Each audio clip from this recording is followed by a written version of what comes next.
Hey viewers and viewers, my name is General Red Strategist and welcome back to Say Being Hunted. Oh god, I'm stuck! Are you kidding me? I just spawned into the island, getting here to this final island on the blooming map that I'm currently on. I need to explore, and the moment I start recording I slide down into the boat and get... Oh my god. Well, what a start. Right, hang on, wait. Load last save, everybody. Let's sort this out.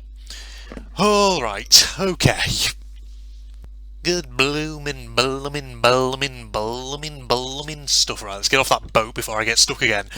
Okay, well that threw my intro off completely, didn't it, folks? Good lord, what a start to the video. Welcome back to So Being Hunted, to the experiment preparation for sailing out, well not swimming out to sea I should say, not sailing. Swimming out to sea with the talismans. It's episode 537 now, I do believe, isn't it? If I got the number right there, ladies and gents. So basically, we just have this South Island now to explore, see if there's any talismans actually hidden on here, and then of course we can basically conduct the experiment. So I'm just looking on the map. There are going to be big structures, probably actually straight in the direction that I'm facing, which is pretty good. So we're going to head over here, obviously look at big structures first in case there's any pubs, anything like that. You know, the sort of places where you are likely to get talismans at. So we're getting close now to the end of this particular little experiment, which is fantastic. Hope you've been enjoying listening to me ramble on and you're looking forward to me actually giving this a shot and seeing how far out into the water it is possible to actually swim before the sea beast absolutely tears your face off. I don't even know if the talismans actually will give protection against it. I don't know, but we'll find out. We'll see, ladies and gents. We'll just have to see how it goes.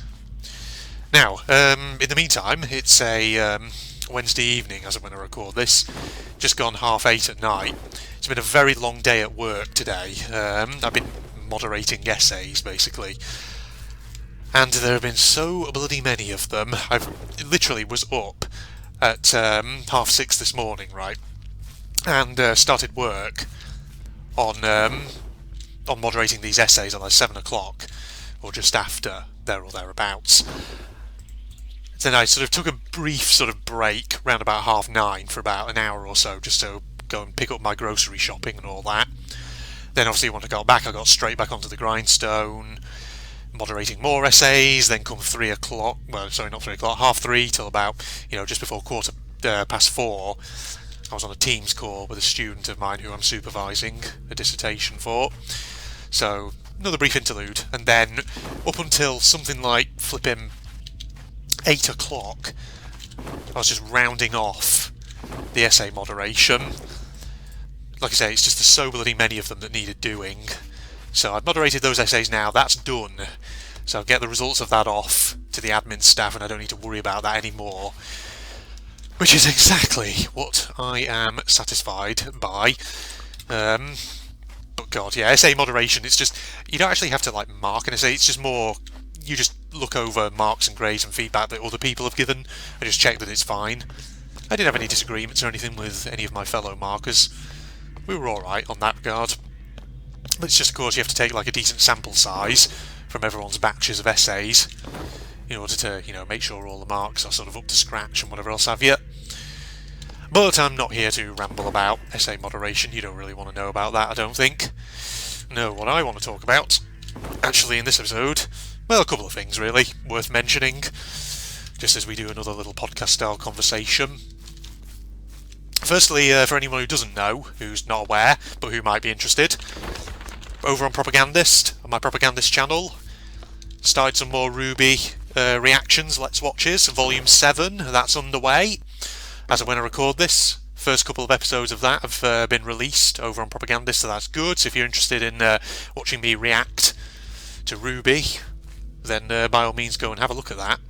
And speaking of RWBY, oh, hello there, you had a bit of trouble, like a rabbit caught in the headlights there, literally, well not literally, but sort of, almost, rabbit caught in the torchlight. But yeah, speaking of RWBY, thing is, Volume 9, there's a trailer just been released for it, and apparently Volume 9 is going to be released in February, so mid-February sometime, I can't remember the exact date, but I haven't watched it yet, because I'm kind of wondering if maybe I should do a reaction video on it for Propagandist to go with, you know, to go in my RWBY playlist and all that.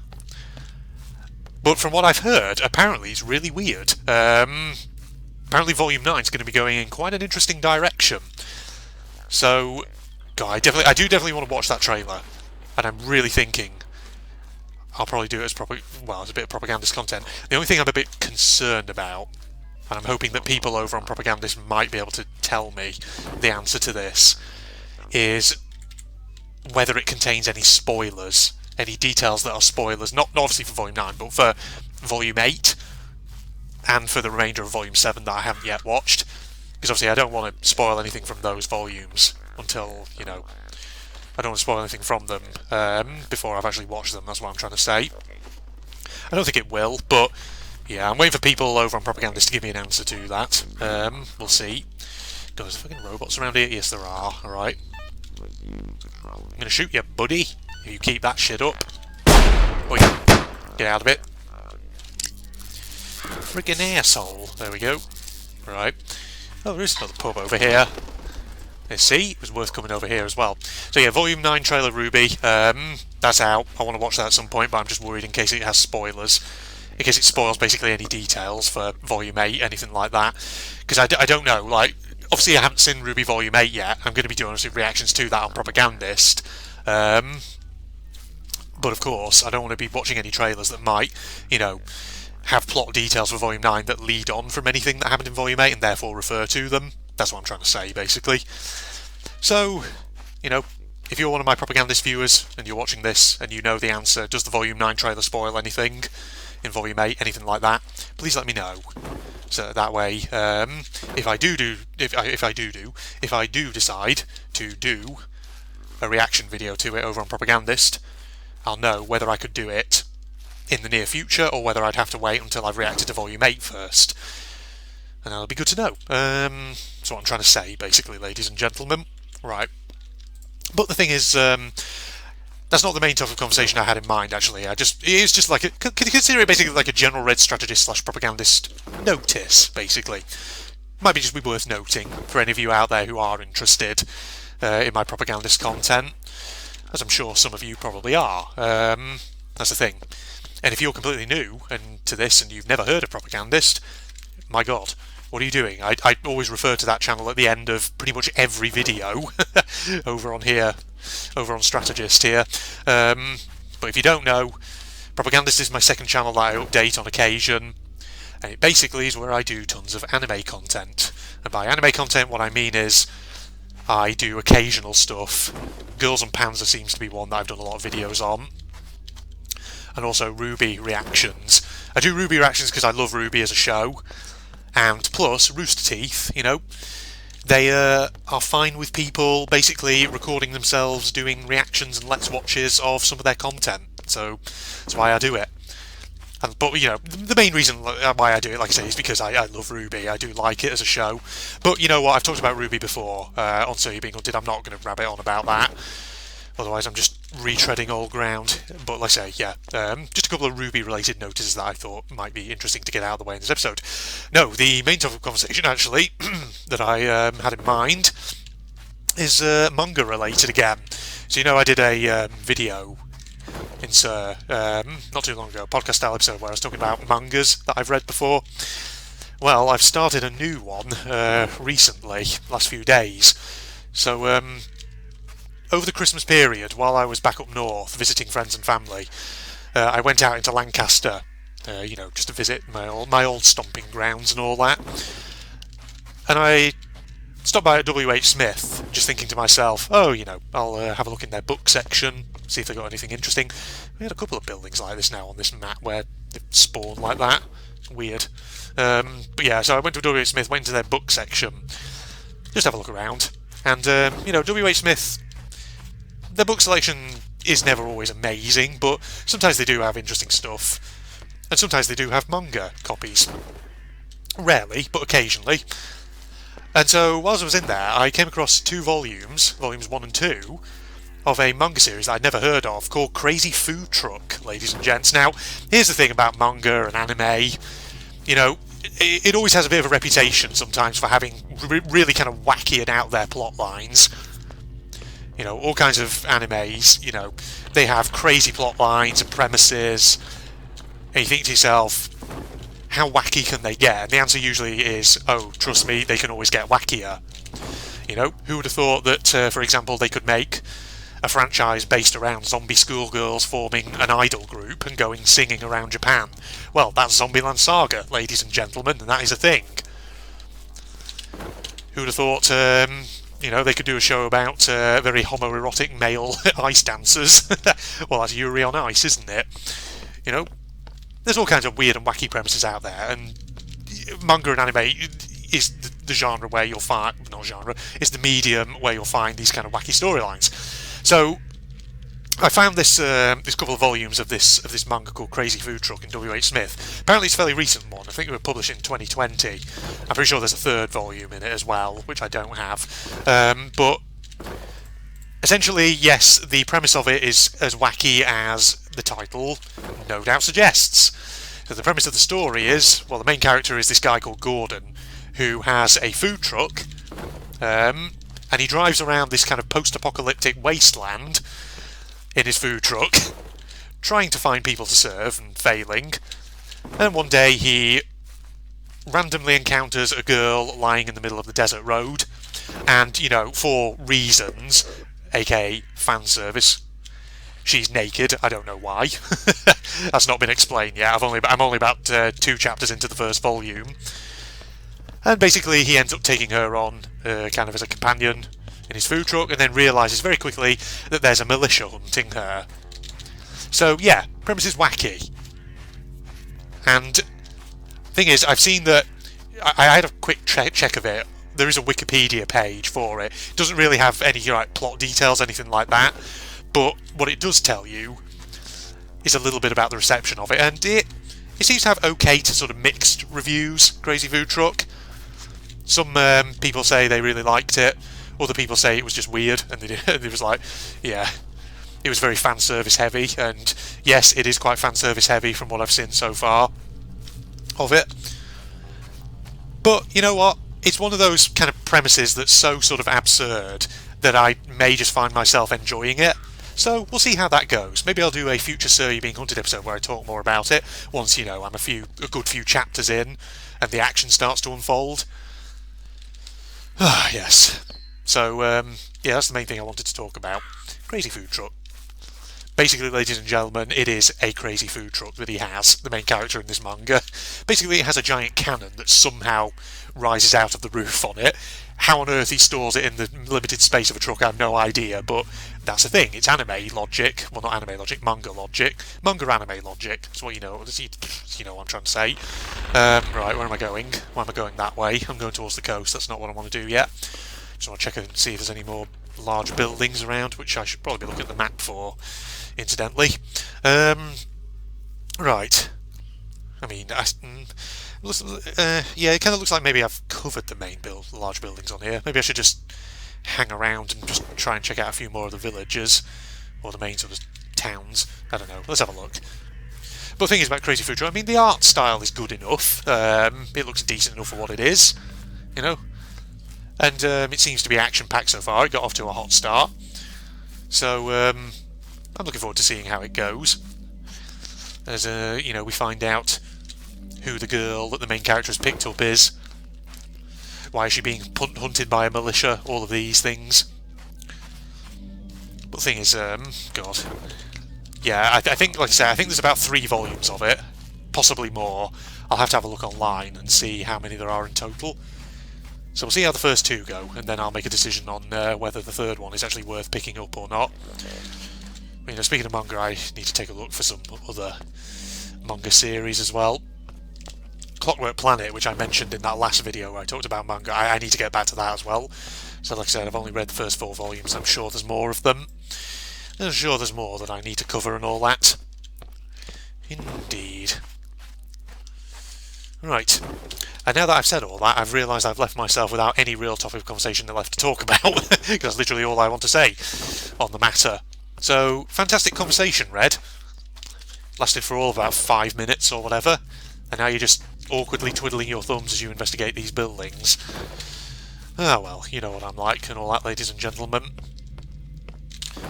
Well, you know, I'm sure I can find other things to talk about. You know what? I don't think we're going to find any more talismans, are we, at this rate? I doubt there's going to be any in these sort of side buildings. A pub? That's a pub, yeah, we've investigated that one already. Right. So, what I'm thinking, ladies and gentlemen, is... What I'm thinking is that we head back to the jetty, save our game, and then... maybe... give our experiment a first shot. That's what I'm thinking, ladies and gentlemen. I don't think there's any real point in delaying anymore. We might as well get to what we're all here to see.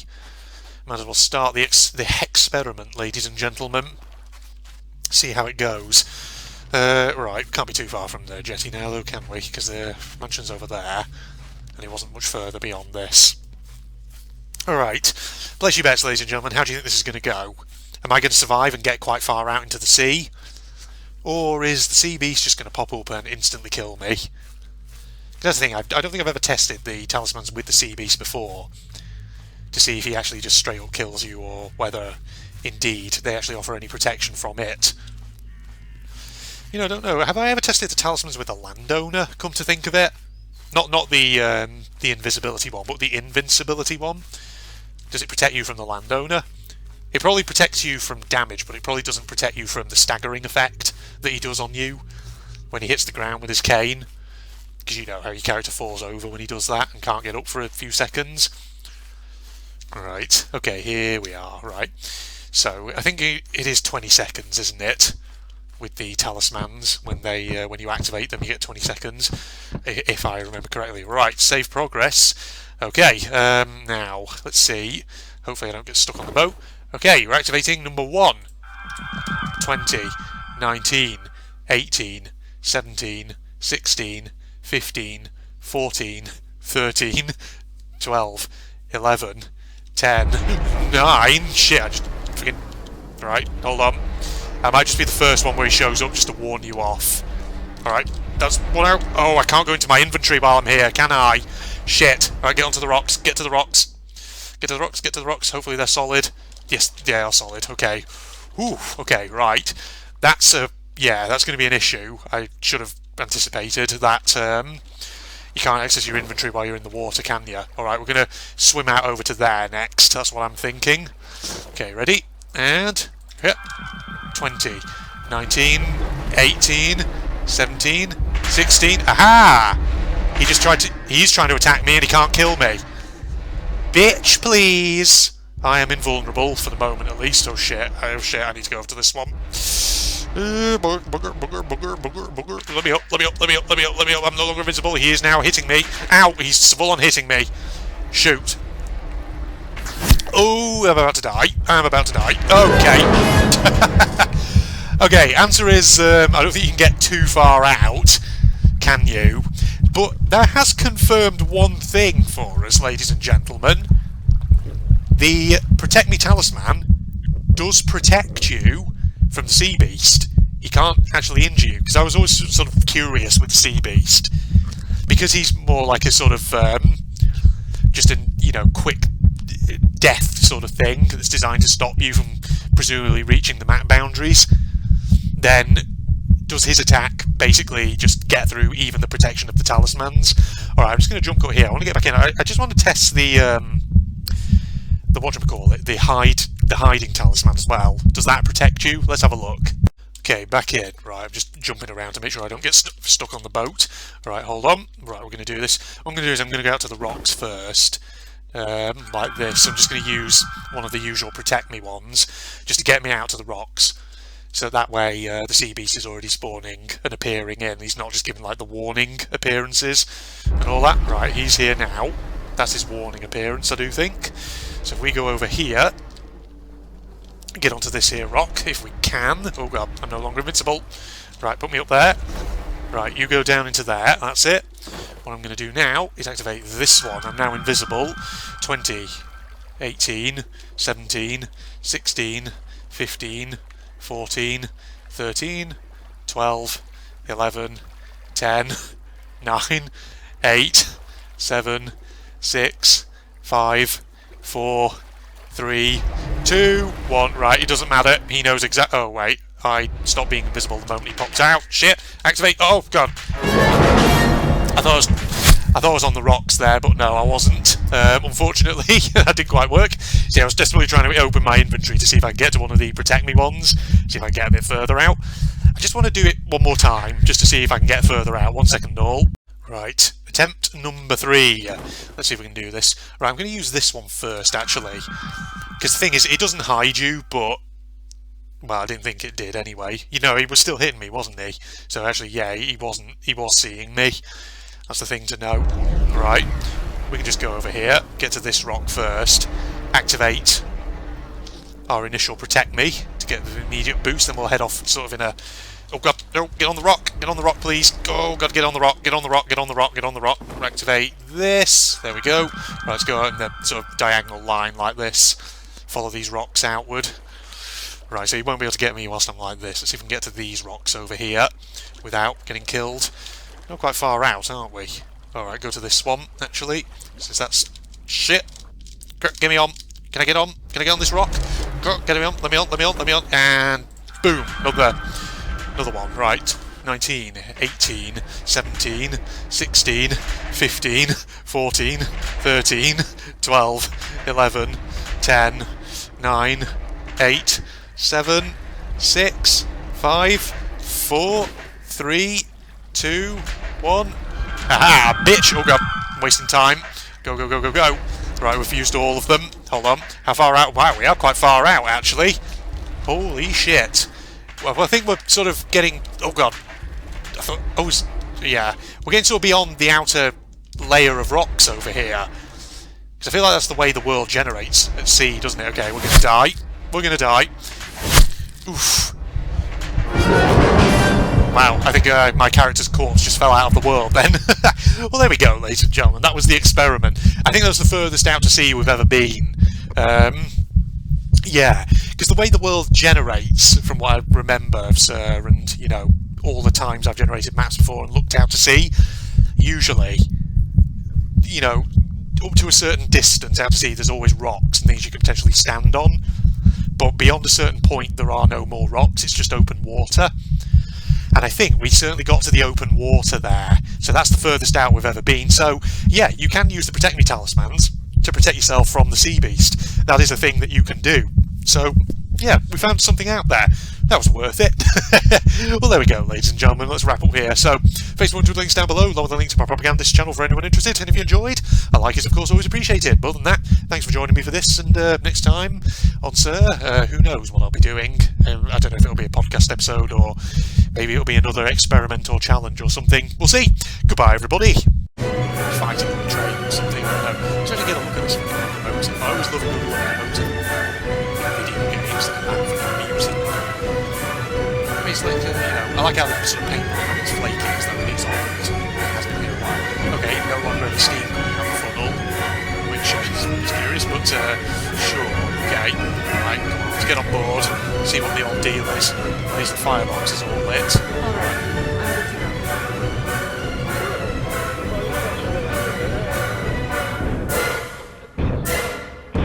well, it's good for so you. Nice to know that someone got your back. You're welcome. Alright, do we activate? Oh god. Are we driving this thing? Are we actually driving this thing? Okay, you